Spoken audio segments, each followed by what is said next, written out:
Welcome to my world. I'm your host, Kevin Rutherford. It is Thursday, June 15th. I'll be joined this morning by David Owen from NASDAQ. I have no idea what we're going to talk about. We haven't pre-planned anything. I really didn't make any notes about this morning.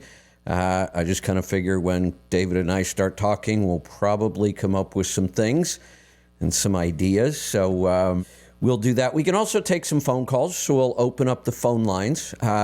If you've got calls for David himself, any questions you might have about NASDAQ, we talk about their fuel card a lot. Got a lot of other great programs we really haven't touched on yet. Pick up the phone and join us. We can certainly turn this into a Q&A if you want. We could talk about topics like having your own authority and how to do that properly. It's a big part of what NASDAQ helps their owner-operators and small fleets with. So phone lines are open, 855-950-3835. While we're waiting to get David in here, one of the topics I'm spending more time on right now, I've actually started a series of posts on, is the fact that I believe we are finally near the bottom. I think we're searching for a bottom in the economy right now. I think we're searching for a bottom in trucking. I think we're finding it. It could possibly go a little deeper. The question then becomes, how long will we stay at the bottom? Typically, when you're there, you kind of bounce along the bottom. Every now and then you get a glimmer of hope. This last week, freight rates made some moves upward. The tender rejection moved upward in some specific lanes, probably mostly impacted by produce on the West Coast. So I don't think it's any kind of a rally, but what we're really looking for now is, I believe we've found the bottom, or we're very close. Now we start looking for signs that we're going to climb out. I think we're looking for David right now.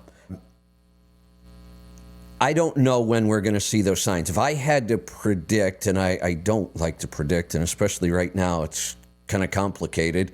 I've been predicting since about 2018, actually about 2017, late in the year, that this was coming. We knew it was coming. We thought it would have gotten here sooner. Some of the things that may have affected that, we're going all the way back to ELDs. That had an impact. And then COVID was the big one that really kind of messed up the typical pattern we see. With COVID, the lockdowns had crazy impacts, and then all the government spending just threw a wrench into any kind of financial predictions, and we're still dealing with the fallout from that. But I believe now that we've reached the point where we know the party's over on rates, probably going to stay at these rates for a while, maybe even go a little bit lower. I don't see a whole lot of reason why we would climb out of this anytime soon. That makes this the perfect time to start getting ready to be in business. I don't mean run out and buy a truck or run out and get your authority right now. I mean, start the planning process, which most people just skip. That's why we get so many failures in business. I'm writing a series right now, the 6 biggest mistakes to avoid when you want to become an owner-operator. Before we even start about what we're going to do, we should start to think about what kind of things we don't want to do. I think a lot of people are shocked by my first mistake. I really consider it to be one of the biggest mistakes people make. And that is, they take advice from everybody they talk to, people around them, family, friends, other owner-operators. It seems like it should be a good idea, but actually it's not. And it's not that you shouldn't listen to other people and ask lots of people and lots of questions, but you have to get a whole lot better at figuring out what advice is good and why. One of the things I see is somebody will take advice from a successful owner-operator. That seems like a good idea. Many times it's not. I know lots of people who are really good at things. They're not very good at explaining them. There's actually a book that covers this topic a lot, and I'm always careful of this. Sometimes the more you know about something, the worse you become at explaining it to other people. You have to be careful of that. Also, some people just aren't good at giving advice even on things they know. One of the things you can do, I talk about asking the question why a lot. So if somebody is giving you advice or you're asking for their advice, your favorite word should be why and why not. When they say something, you shouldn't buy that truck. Well, why not? Well, it's way too heavy. Oh, well, that's because they're in a weight sensitive operation and maybe you're not going to be. So that may be the better truck for you. But if they're not good at explaining in a way that would help you, you have to get better at asking more questions. So I'm not telling you to not talk to people and ask for advice. In fact, you should probably do it more, but you should get better at it. So I'll continue to talk about that. We do have David here, so I'm just going to bring him in. Mr. Owen, good morning. Good morning, Kevin. How are you this morning? I am doing wonderful. I was enjoying your comments already. I was listening in, and you know, it's amazing, particularly in this world that seems to be so complex now with all the high-speed data and information that goes on. There's no question that what you just said, the more knowledge you have in a certain field, the more, the more you have to remind yourself that the other person may not know how to plug the equipment up. Exactly. Or may not have, in a lot of cases, may not have, may not be asking the right questions. Yes. You know, like, is that because you're weight sensitive? I mean, or I don't, I'm hauling furniture. I mean, right. That's way I might expect out is something light, Yeah. Yeah. So one of the things I talk about is learn to ask better questions. That's a great skill to start to develop. And I help people. The best question, really, if you don't know how to ask good questions, just keep asking why. Act like an 8-year-old. Every time somebody says something, just look at them and go, but why? But why? And make them explain it to you. And here's what I find. This is the most powerful reason to use that word. Most people are simply repeating things they've heard before on all kinds of things, whether it's money or business or health or whatever. Most people, when they give you some advice, they're probably just repeating something they've heard before. And when you ask them why and you get that deer in the headlights look, then you know. They really don't understand it. And I'm not saying what they said is wrong. It might be right, but it's only by chance. And even if it is right, if they can't explain to you why, then you're talking to the wrong person. And with the state of artificial intelligence, so-called artificial intelligence, we've actually legitimized plagiarism. Yes. Not only can you steal everybody's ideas, you don't even have to tell them it's not yours. So that's a good point. And here is something else that makes AI really dangerous. So let's go all the way back to kind of the first computers, just handheld calculators. They're kind of computers, right? But here's the thing. Wasn't that thing always right? It was. Yeah, it's math. It was always right. Then we get to computers, and on a lot of things, computers are really good. They can store a lot of information and bring that information back up. And for the most part, we know that as long as the information going in was correct, then it's probably right. And we talk about garbage in, garbage out. You got to be careful of that. But I think most people believe that these are machines that just spit out facts. And they're right. But AI changes all of that. There's a big gap between intelligence and wisdom. When they invent artificial wisdom, I may tune in. But for right now, artificial intelligence is nothing more than a broader database of data and I guess playing the base rate on steroids or the base rate squared. And that's all it is. And it's still a binary invented by man. It has no intuitive value whatsoever. Until they come up with wisdom, I'm on the sidelines. I love that approach. It's funny that you and I have the same ideas about technology, and we've taken kind of different approaches. The other thing I'm very impressed with, for the last person in the country who doesn't have a cell phone, you have a real grasp of technology. You really do. I have to. When you do it by hand, you have to know what question to ask. So part of the reason I'm kind of going back to the basics, and this series that I'm posting right now is old. I mean, it's 10 years old, but I will tell you this. It's not written by AI. I can show you the original documents from 10 or 12 years ago. It's now being written with AI, because AI used properly makes me a better writer. So there is an upside to this, but I think the downside will probably spread much faster. And that is, there's going to be an awful lot of information being put out by all kinds of people now, and it's going to be twice as hard to figure out what's right. I think maybe you've hit upon something. If you're going to use artificial information or artificial intelligence, you need to really ask why. Yes. And if they can't answer artificially, then you need to say no. You just say no. We're doing our podcast, and I think I'm looking forward to you being on our podcast as well in the future. And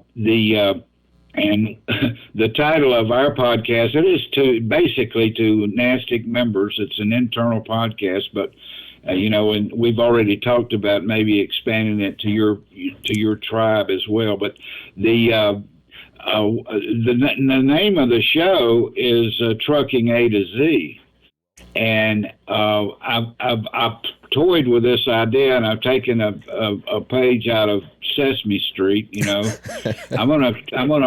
I'm gonna spin the wheel here and there and come up with 3 or 4 letters of the day, and then I'm gonna ask my guests. I say, okay, I'm gonna give you 3 or 4 minutes to think about it, but the day's letters are L, Q, R, and T. Give me the first thing that pops into your brain set or your set of knowledge that has to do with trucking that starts with those letters. That's fun. I like that. It's not only going to be fun, it's going to ensure that the conversation never gets stale and that it's always kind of spontaneous. And we will have fun with it. Yeah. We're going to have a lot of fun with it. Yeah, I like that. One of the other things, we're kind of on this topic, I've been thinking about a lot. I believe in good, healthy debate. It's a really good way to keep your mind open to new ideas, to be challenged on ideas you have, so you're sure that, you're secure in your knowledge and you know what you're talking about. The problem is the country's become so polarized that debate anymore is just worthless. The way we do it, we just scream at each other, and all we keep doing is making our statements, and we're not listening to their statements. I'm guilty of this as well. I'm not a good debater. I wish I were better. I tend to get so focused on what's in my mind. So I try to work on that. And one of the things I've come up with that works really good for me is if I'm going to debate somebody, especially if it's really kind of contentious, and a lot of times it is, I have taken the approach, and I'm going to keep working on that I'm not going to make any statements. I'm only going to ask questions. That's a wonderful approach, and you hit upon something there. Guess where the polarization comes from? Guess where that polarization you're talking about, the inability to, now people, they don't, it's certain topics, religion, politics, whatever, have been kind of banned from the table around the Cracker Barrel. Right. Nothing. I mean, really, and we're polarized by what? Binary decisions. You're either right or you're wrong. You're either a conservative and think this way, or you're a liberal and think this way. Well, that's not true. Right. I'm very politically conservative. I'm a strict constitutionalist. I don't mind telling people that I respect what the founders did, and I think the last 232 years proves it. But the truth of the matter is, you can't say that anymore, or you become a fascist, or you're called a guy that's too old to really be thinking well. Well, a lot of that polarization, Kevin, comes from a couple of places. I mean, I think we've evolved not gracefully, but very right. We've evolved into this. But when you get right down to it, and I'm going to say something that you might want to take out, but lawyers are running the world. I agree. I used to have utmost respect for lawyers. I mean, really, I thought they were. Matter of fact, at one point in time, I even considered going to law school. But the truth of the matter is, lawyers are trained in a binary argument, right? Yes. You either win or you will lose. The guy is guilty or he's innocent. There is no in between. And unfortunately, that's not the way the world works best. Right. And what happens is we quit listening to each other and asking questions because we're so passionate about our position that we can't hear any good coming out of the other side. That's right. And vice versa. And I mean, I hate where we are right now. I used to love to argue. I had a roommate in college. And of course, there's old tried and true deal. If you're not a liberal at 25, you don't have a heart. And if you're not a conservative at 35, you don't have a brain. So anyhow, and I went to the University of North Carolina, and I was liberal. I was a liberal. I thought I was going to change the world. Blah blah blah. Yeah. I had a roommate in college, my senior year in college, who was in law school. And he was from Burg Hall, North Carolina, and he was so far to the right. I mean, he thought Jesse Helms was God, and George Wallace had the right ideas, everything. And we used to have the damnedest debates. I mean, for hours in the dorm room there about ideas and philosophy and everything. And you know what? I would love to sit down with him today if he's still alive, and I'll bet we agree on a lot of things. Yeah, wouldn't that be interesting? You know, speaking of that, you reminded me of something. When I first started driving truck, like week one, I was immediately, and I love driving, and I was even doing local P&D work, so I was in and out of the truck all day. I was pretty active, but I was kind of bored. You know, how much music can you listen to while you're driving? And that was back then, that was all I listened to. It's just music, you know, you turn on that's what that radio in the dash is for. And then I just happened to be on AM one day, and I heard people talking on the radio. So I started to listen. Now, I'm 22 years old. I know nothing about politics. I wasn't raised in a house where it was ever discussed. Nobody ever voted. To me, it was just some weird concept. And this was a kind of a political talk show, but the interesting thing was, and I wish we could see more of this, the station, the guy in the morning was a pretty staunch liberal, and the guy who came on right after him was a pretty staunch conservative. And they did it really well. The same channel could put out two totally different opinions, and it worked really well. I listened to that show for years, and it was what kind of got me hooked on talk radio, and it's kind of why I do what I do today. But you just don't see that anymore. Was that Hannity and Combs? No, it would have been very simple. It's just a little local station in Akron. Howie Chisholm. Right, I got you. Yeah, just a couple of local guys. Hannity and Combs got started the same way. Exactly. Yeah. I mean, Combs was very, very liberal, and Hannity was very, very conservative. But you know, that concept of it goes with the lack of respect. You've got, in order to have a healthy debate, you've got to have some modicum of respect for the person you're debating. Yes. I mean, I don't want to waste my time debating somebody whose opinion I don't care for. Correct. I want to debate somebody whose opinion I treasure, and I want to ask why. Why do you think that third-term abortion is a good thing, for instance? You know, that's a good point. And what I'm looking for is when you ask somebody why, no matter how much you might disagree with their statement, what I'm looking for is it well researched and thought out? And at that point, I can respect it. Most of the time, it's not. Sure. You just find that people just repeat sound bites and they can't really explain, and they haven't put a whole lot of thought into it. And you're right. At that point, I would just rather say, look, let's just agree to disagree on this one. Let's move on. Because it's not worth debating at that point. Well, and quite frankly, you've got to. I think that back in the day, I mean, Combs died 8 or 9 years ago, I think, and Hannity, you know, of course, is extremely conservative and maybe a little further to the right than I would choose to be, but he's passionate about his positions, and you know, I kind of miss their early on give and take, because even though I tended to agree a lot more with the Hannity side than the Combs side, but it was always interesting to hear the logic behind what the other side's doing. Well, and the thing is, I'm so jaded now. Right. I'm sorry. I just can't understand why some people really, honestly, truly buy into certain ideas, like socialism versus capitalism. I mean, and we sure don't want to get involved in that conversation now because it's dangerous. But the truth is, I'm a pro business, pro small business. I believe in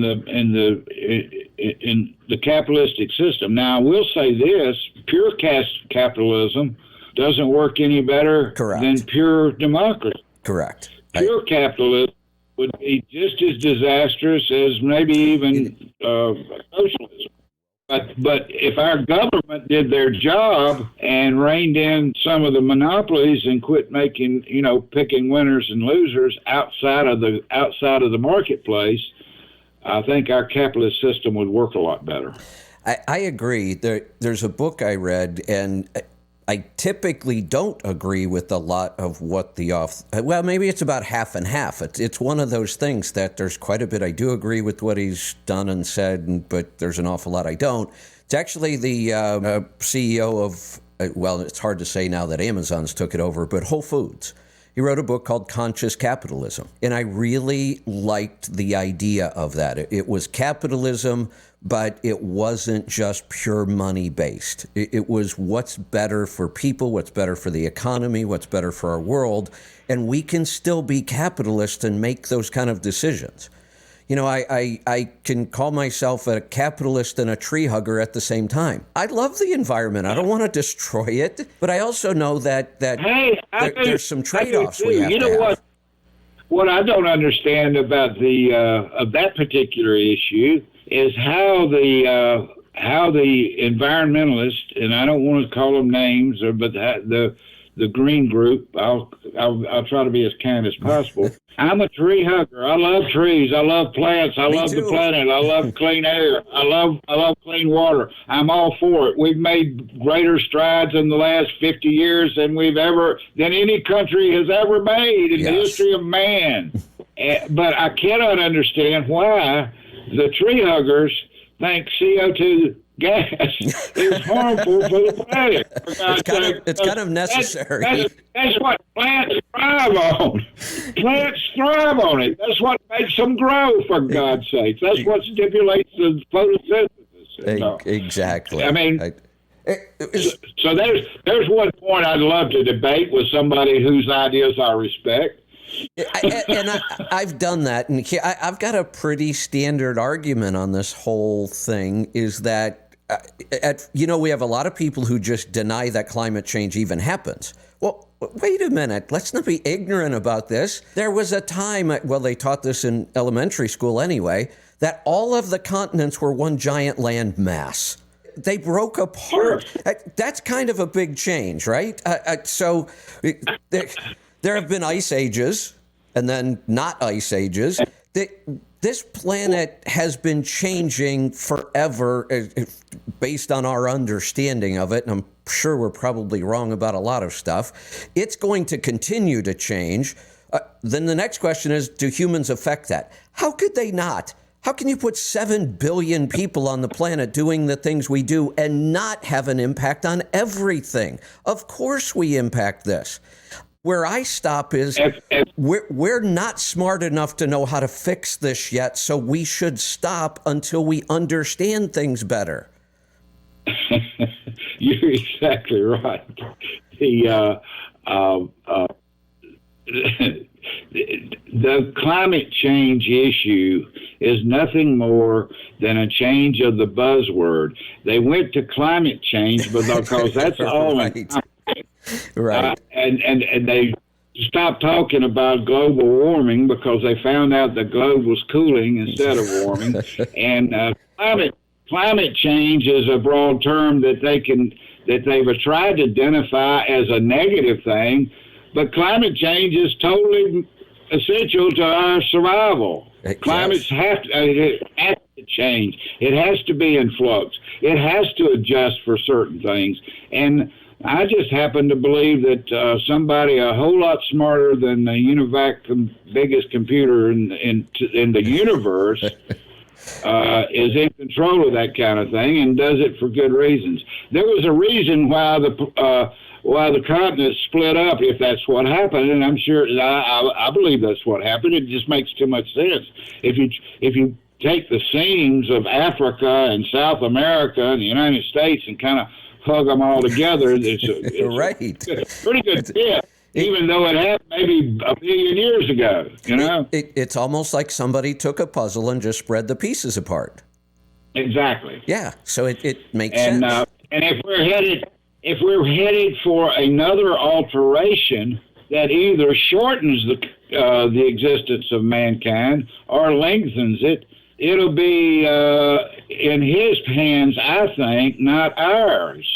Yes. Now, and if you make that statement to somebody, like I say, they may not understand what kind of tree hugging I do, but I'm a tree hugger, but I'm also totally against most of the uber poorly thought out extreme measures that we're doing. Or what we need to understand that climate does change, and climate changes over not decades and centuries but eons. Yes. And our brains can't even think like that. You're right. The one thing we should keep in mind, and I think I never thought we'd be talking about climate change, but I love this kind of stuff. So there is a topic I want to get to. I guess your letter for today is C. There you go. That's and I get a double letter score for climate change. Okay. Holy cow! Yeah, there you go. Yeah, the one thing I'm gonna get a triple letter. I'm gonna get a triple level score, and I'm gonna say let's go with conservative climate change. Oh, I like that. I would vote for that. Yeah, me too. I don't think we should ignore it at all, but I think we should look at it with this in mind. Before we do anything, let's spend a lot of time talking about the law of unintended consequences. Oh, man. That one of my favorite topics. Well, you and I both know that trucking is the butt of just one unintended consequence after another. Right. And I mean, there's all in my 35 years involvement.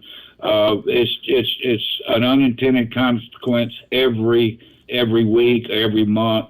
I'm looking forward to the day when any proposed rulemaking doesn't start out with the preamble. Well, this is going to be real difficult for owner-operators of small companies to do. Oh, yeah. It always starts out. It seems like it, I just don't understand. I don't want to be in the room to make these kinds of decisions. I want truck drivers. I want small company owners. I want people like you who've actually done it to be in the room when these policies or rules or regulations are made. You know, it's all on us too, Kevin. We're responsible for this. Yes. The United States has gotten so doggone lazy as far as participating in their own governance. Yep. That they don't even deserve the liberties they've gotten. Now, that's a volatile statement. I'll take it back immediately. But the truth of the matter is, every time something's not perfect, we say somebody ought to make a law about this. Somebody needs to fix this. Oh, please. Yeah, don't get me started on that. That makes me crazy. Why do people think that laws or regulation, and I'm not saying we shouldn't have any, but, you know, one of the policies I loved about Trump, and I don't want to get off on him right now, but was the fact that he kept making the statement, if you're going to write a new law, we're getting rid of 3. I love that approach. Yeah, anything. Our government is so overbloated with laws and regulations that are never thought through. They're not enforced half the time. And yet we somehow think that more is better. And that feeds right into my next topic. So in a couple ways, I decided I should probably not debate this person. They've actually come after me hard online, and I don't even know why. The only thing I questioned them on, they kept posting that, and they're pushing for new regulations about brokers, the whole transparency issue. We already have a regulation that covers this, and yet they want more. And I said, look, this isn't about brokers right now. This is supply and demand. And they went off on me.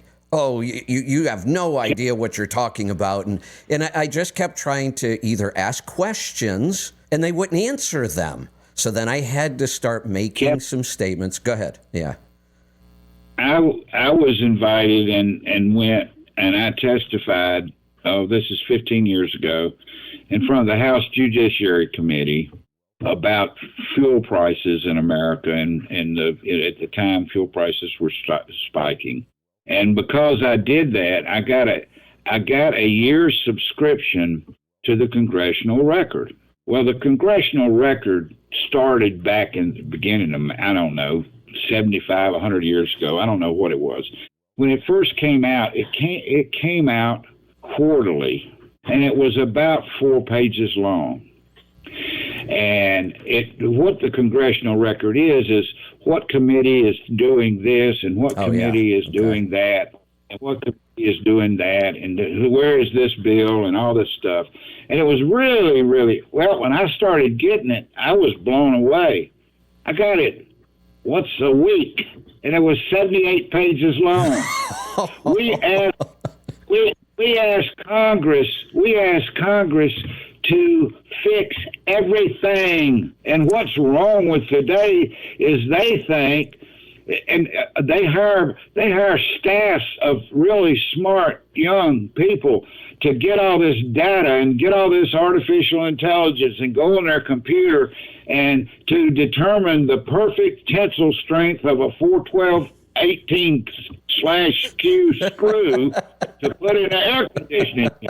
And they don't know what the hell they're doing. They don't know nothing about the tensile of the screw. And these are the kids they hire. Right. And then they come up with that. That's why we get what we get. That's why our laws are thousands of pages long and nobody can understand what the hell they say. Nobody reads them. The people signing these bills don't read them. Who could? They couldn't possibly exactly read them. Right. Who could? You can't. So, but you know, every time I talk to you, my mind goes in 15 directions. I get notes. It's stimulating. Let's say that. So this discussion I wanted to have with this guy, he really believes, he keeps posting, that brokers are controlling the rates right now and they're taking 50% plus off the top. That's what he really believes. And I just tried to say, look, that's not how this works. This is just pure supply and demand. And then he started talking about the Motor Carrier Act of 1980, and I thought, oh man, I need to ask a question here. I said, do you believe we should go back to that? That we should go back to a financially regulated trucking industry? And he said, oh, hell yes. And I thought, okay, this is a person I just shouldn't talk to at all. We're so far apart that we're never going to find common ground. He doesn't even understand that he was invited into the industry by deregulation in 1980. Prior to that, he couldn't even be in. And the other thing too, he's forgotten. Go back just a year and a half when people were getting $3, $4, $5 a mile to haul stuff and laughing at the brokers. That's exactly right. You're telling the broker to go to hell. Yes. I'm not hauling it for $2.50. Right. And guess what that is? That's the marketplace at work. Exactly. That's how it works. Right. So here's what it devolved to. So I thought, okay, I'm going to ask him one question to see if there's any hope at a discussion here. I said, could you please explain to me what really changed after deregulation? I wanted to know if he had a basic understanding of what happened. And he totally avoided the question about 5 times. Just wouldn't even address it. He doesn't know. Right. He doesn't understand what you just said. He doesn't even get that concept. So I just stopped responding at that point. I didn't know what else to say. There's really no reason to go any further with this discussion. So I stopped. Well, now here's his approach now. And by the way, this is somebody who's an officer of one of your newer competitors. I don't even know if you're aware of them. Probably not. They're calling themselves the NOAA. I think I'd have to go look, or something like that. It's some owner-operator association that just got started. Oh, yeah. I read a blip in them in last week's Transport Topics. Okay. Yeah, so, I know you're talking. So they're not a competitor. No, you're right. I mean, they kind of try to make themselves look like they are, maybe, but you're right. So this is one of the officers, I'm not sure which one, and when he started down this path, a bunch of the other officers, including the president, jumped on board and retweeted this stuff. And here's what he said, and I'm going to ignore it for now and just see if maybe they stop. He's posting, and I'm collecting it, that I am morally bankrupt, corrupt, and a fraud, and that their organization is going to crush me. And I thought, like, what? How did we get here so fast? All I did was ask you some questions, and all of a sudden I'm morally bankrupt, corrupt, and a fraud, and you're going to crush me? What does that even mean? Does this, did another question, a great question that I want you to ask, and you don't have to tell him it came from me. Does he understand the difference between common and contract carriage? No, I'm sure he doesn't. Because the contract carriage, everything's contract carriage now. There's no such thing as common. Right. I mean, the nuts and bolts of common carriage are gone. Everything's a contract, and it's between the shipper, the broker, and the carrier, or whoever. It's an agreement either in the spot market over a period of a year or 2 years, or every week or every month, and that's what controls the rates. Does he understand what a fuel surcharge is, for crying out loud? It's part of a contractual agreement. So one of the issues, now you brought up another topic I have to try to explain to people. When I'll make statements like, look, fuel prices should have zero impact on small carriers. That's the whole point of a fuel surcharge, to keep that price steady no matter what. It's not a huge fluctuation because the surcharge makes up for it. It's actually a really good system. But the immediate response is, well, I'm on the spot market. We don't get a fuel surcharge. Yes, you do. You don't get it the way you think of it because it's not necessary. It's only necessary on a long-term contract to make up for the fluctuation in price. But if I'm on the spot market, bidding on a load today, I know what my fuel cost is today. I don't need it to be there. But if you believe that it's not impacting that contract rate, you're insane. As a matter of fact, the fuel surcharge was a transparent boondoggle to rates for the last 15 or 20 years in all kinds of trucking. And had we not had fuel surcharges as a concept, I don't think we'd have gotten through the 2007, 2010 depression. I don't know how we could have, right? There are very few businesses that they're number one, and if we're talking about fleets, it's either number one or number two, depending on what's going on with drivers and fuel prices. With small carriers, it's their number one expense. Very few industries have to deal with their number one expense being so volatile. And that's why we have a fuel surcharge, and it's why it works. It's not perfect. There are systems that could be better. We could tweak it. But honestly, most of the problems with the system actually benefit the small guys.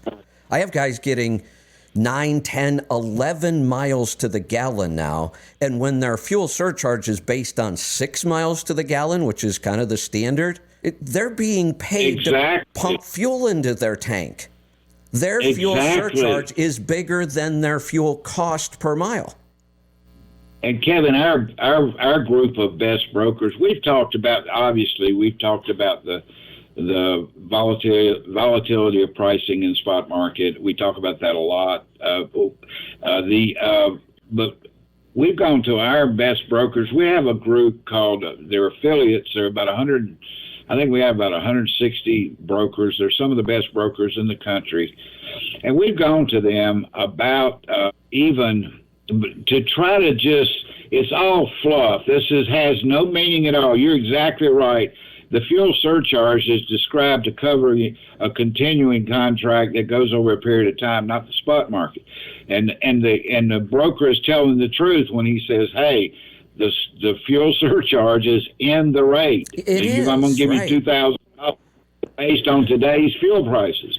So, but we've even talked to our best brokers about the idea of actually listing the fuel surcharge as a separate line item on the payment on the paperwork. It might be a good idea. Every one of them that I've talked to has said, yeah, we would do that if they want us to. If we would agree to that. It's no problem. It's just a little bit of paperwork to show what's really happening, because these guys will stare right at me and say, there's no fuel surcharge here. And I'll say, but it is. It's there. Well, that would eliminate the chin music, wouldn't it? Yeah, exactly. So also it would point up every load that they hauled for a broker that did that. It would point up how much more they're getting paid because they're getting 8, 9, 10 miles to the gallon rather than 4, 5, 6. And it should make the company owner feel real good about it. Yep. It goes back to, there was a time, and it wasn't so far ago, when the government gave out mail contracts that were wet contracts. They included the price of fuel in the contract. Yes. The whole government's mail. And they use DOA averages, like you see in Transport Topics, as the basis for their reimbursement to carriers to haul the mail. And you talk about a boondoggle. Yeah. Because these guys were getting 30, 40 cents more a gallon for their fuel costs than they were actually paying. That's why the government finally, after about 70 years, figured out that they weren't doing it exactly right. They were wasting some taxpayer monies, and they quit doing it. Both of us have partnered with this company for a long time. They brought out an awesome tool that I think made the fuel surcharge system much better, more fair for everybody, shippers and carriers, and it just never caught on. They had that whole, instead of using averages and regions, they have a system where you can just go in and do your fuel surcharge based on the route you're taking on this load. Because fuel prices are different all over the place. And I thought that was a great idea. And they had technology that made it easy. Didn't really catch on. And David, I have to apologize. I just looked at the clock. We have a couple calls. I told people they could call in and ask you questions. I don't know what I was thinking. I'm really rearranging my schedule, trying to find the perfect schedule for me where I can do some more hours and I want to do more time. So I'm just playing around with things, and I only booked an hour for you today. I don't know what the hell I was thinking. You and I... Hey, that's that's all right. Don't apologize. We'll get there, and at the rate we're going with you, I'll not be overexposed. I like that. Well, but let's take a couple of calls. I'd love that. Let's do that. We just need to do more of this and more often, so I don't feel like I have to get everything in all at one time. But so let's go to the phones. Let's go to Massachusetts. AJ, welcome. Well, thank you, Kevin, for taking my call. David, it's always great to have you on the show. Thank you, AJ. Appreciate the words.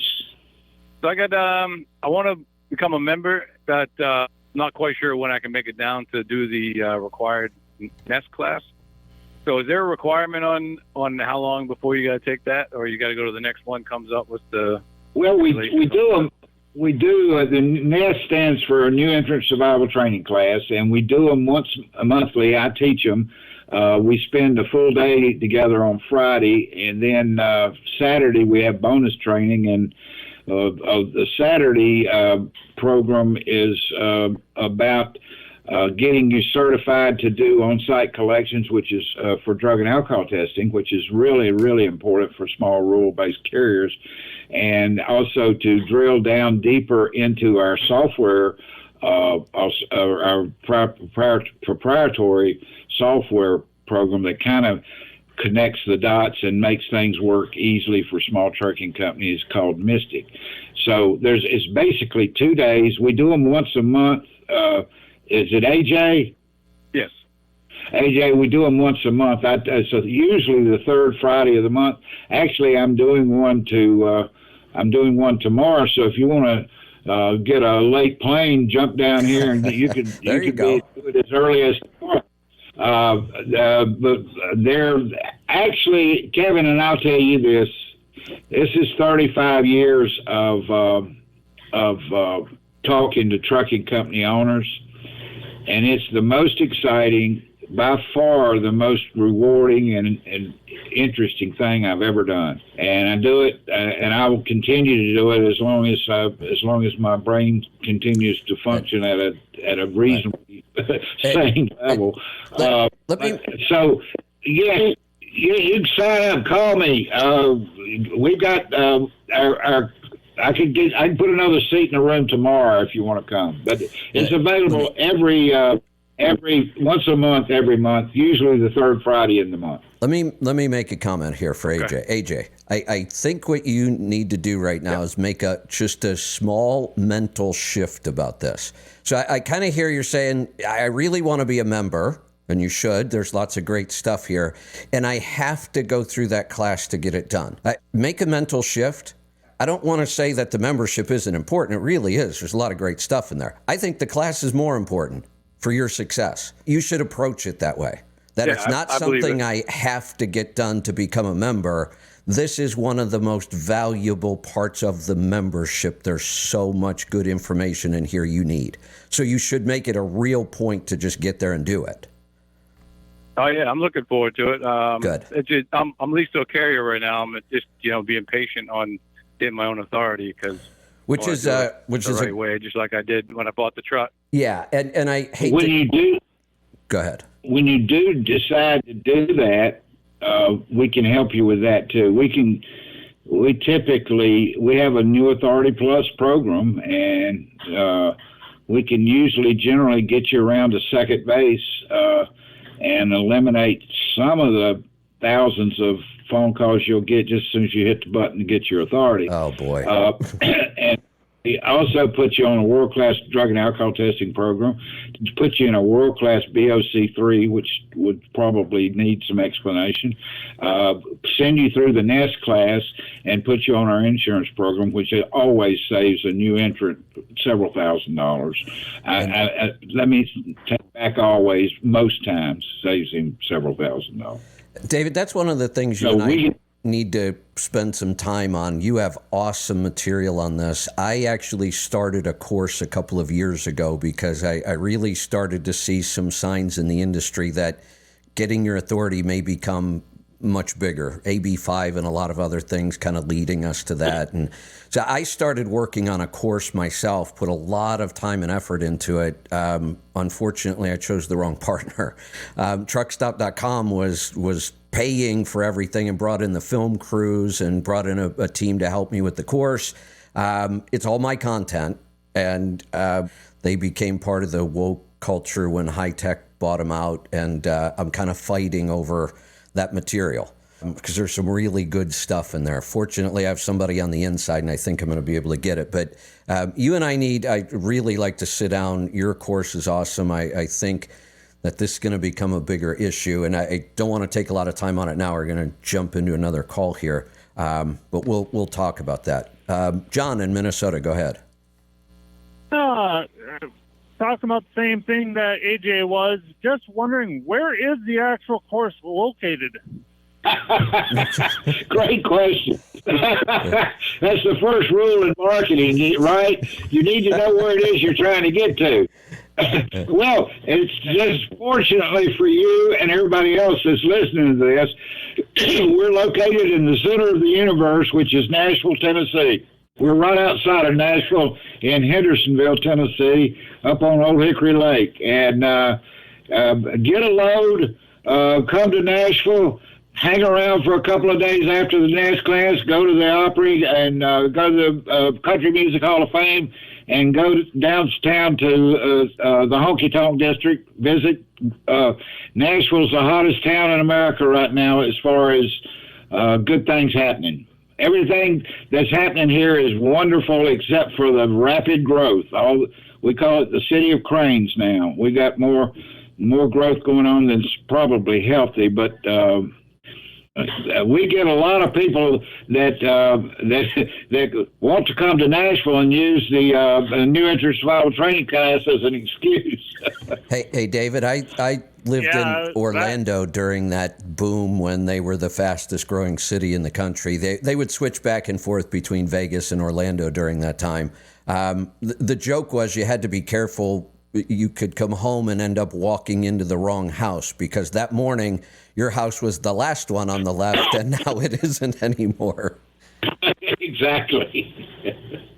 Yeah. Yeah, and I agree with Kevin. Maybe trying to get your material down into a course just in case the time comes along that you're not able to do the course anymore. Yeah, don't skip the live course. I have a ton of online courses, but the value of live courses still can't be matched. We and here again, this is one of the reasons, Kevin. One of the spins from us starting podcasts. Our podcast is another reason to join Nasty.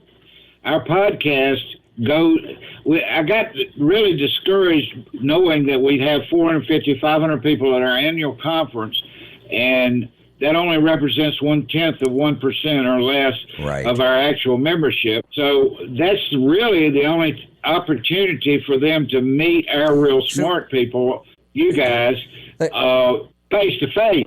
But the podcast is going to allow us to deliver a lot of the material that's in the course through the podcast. I love that. You can get it.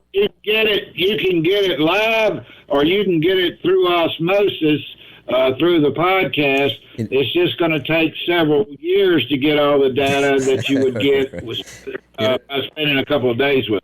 Yeah, exactly. Here's something I've always wondered. I belong to other associations in other industries because of what I do. I was a certified financial planner, so I belong to an association and a tax preparer, and now health. And there's lots of in-person conferences, and you go, and it's really valuable. You learn a lot. Here's what I'm shocked about. We have people who they drive all over the country every day for a living, and trying to get them to a live conference is next to impossible. I don't get it. That's because usually the live conferences are in the middle of the week when they've got a horse race. I didn't understand that either. Or they pick downtown Dallas for a truck show. Come on.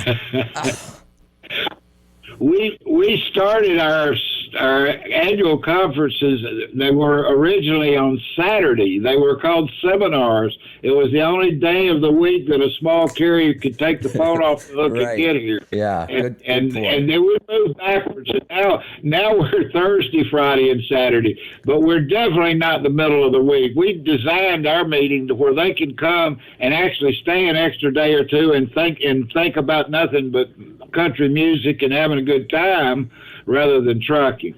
And I think that's a big draw for both our national conference and these meetings that we have every month. I like it. We're going to grab one more call before we've got to wrap this up today. Tony, welcome. Morning, Mr. Rutherford. Tony here. You doing all right? I'm doing wonderful. Hey, Tony. Morning, gentlemen. All right, these guys, what we forgot to say is, okay, I think it makes good business sense, like I did, join right now, NASTIC. And you do not have to attend the meeting. In fact, you don't have to attend it at all. They just will give you a charge of $38 per month until you go, and you can do like I did. It's well worth it. That you can join just right now before going to the meeting, okay?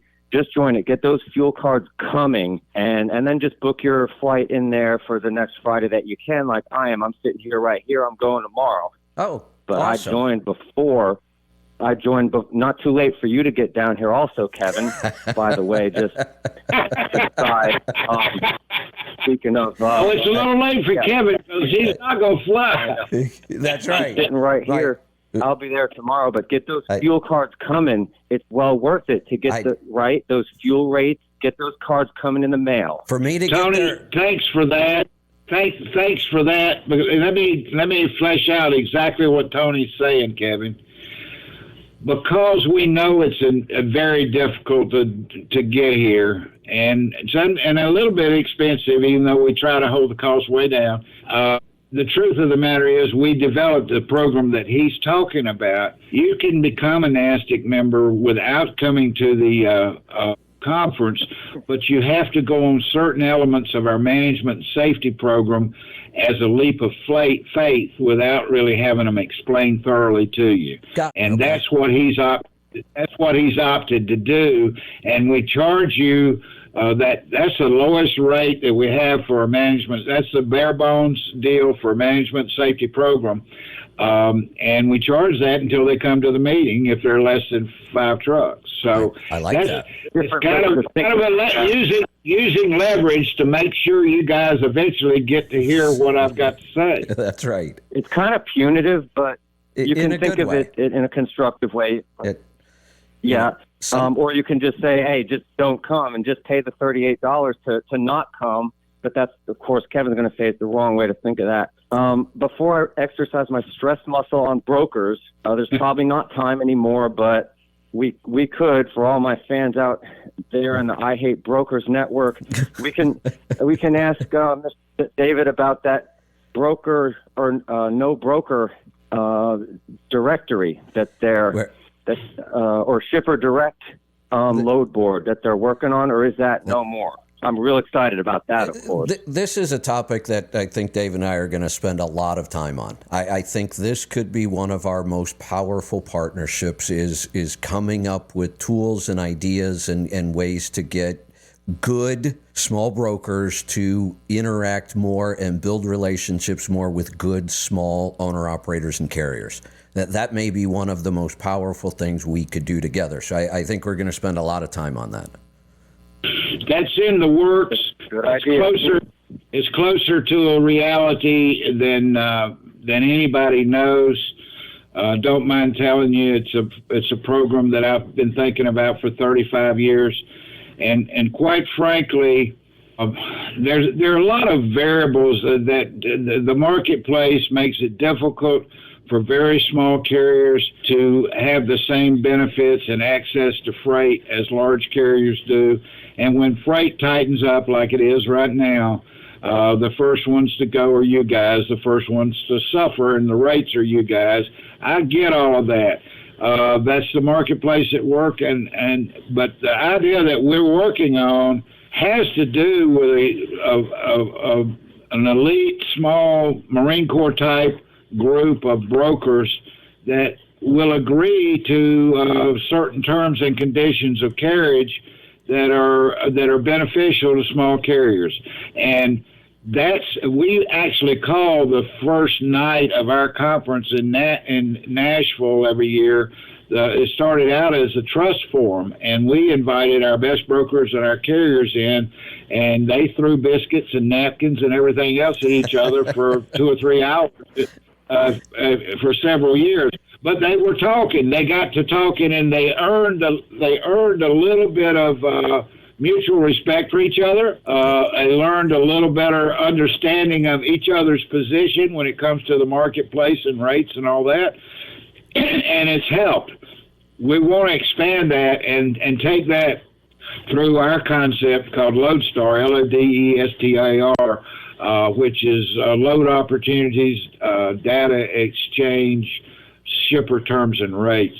And that is not going to be a load board. It's going to be much more than a load board. And our intent eventually with that program is to not to eliminate the broker, but to put the broker in the proper perspective and put the carrier in the proper perspective and encourage long-term contracts or continuing contracts or the kind of contracts that you guys can actually make money out of over 6 months, a year, 2 years, 10 years relationship. So it's about building relationships and building bridges between our carriers and our best brokers. And Kevin and I have talked about it briefly, but he's right. We're going to be spending a lot of time on that in the near future. Yeah, I'm excited about that. And David, I hate to do it. I could go on and on and on, and we will. We're going to be doing this a lot more, but we got to wrap it up today. We've got another show following us today. That's why we're kind of on a hard clock. Okay, Kevin. Listen, anytime, and I'm so excited about you being a part of our annual conference in November. Encourage your tribe, even if they're not NASTC members, to find out about how they can attend. I'll be happy to talk to them. Fantastic. So are we announcing that? I've been kind of holding back, but I guess we just did. So. Oh, yeah. I'm like the guy. I'm like the guy that went to confession and he said, "Father, forgive me, I have sinned. I've been having this wonderful relationship with this 23-year-old blonde for 2 years." And the priest said, "Abe Lewinsky, is that you? You're Jewish. Why are you telling me that?" He said, "Father, I'm telling everybody." So, yeah, I'm telling everybody. Kevin Roberts is coming to our conference, okay? I'm telling everybody. Excellent. All right. So I will let them know. Fantastic. David, great way to start the day. I love this. We're going to be doing more. So thank you for taking time out of your day, and we'll be talking soon. Thank you, Kevin. All right. Take care. Take care. All right. We've got to wrap this up. Rolling Toe is on deck. We are heading over to Twitter in about 10 minutes to continue just a free-for-all today. This is more of the schedule we're probably working towards. With our subscription model, the first hour of every day, Monday through Friday, will become a free-for-all that is heard everywhere, posted everywhere, completely free. But after that first hour, we're starting to move towards some subscription shows as well. So the schedule is going to be a little goofy for a while. We're trying out different things with the biggest goal of shifting the schedule around, one, to fit the subscription model, but two, I have some other show ideas I want to do. Right now, I can't seem to squeeze them in. So that's what we're working towards. So just be patient. It's not going to be perfect. This is how we do things, and we'll get this schedule down here. And we just want it to be the best schedule we can put out right now. So be patient with us. We will see you in a little bit on Twitter, or you can stay here and hang out and listen to Rolling Toe. You've got options. Be safe, be profitable, be fit and healthy. Always do the hard work and master the journey.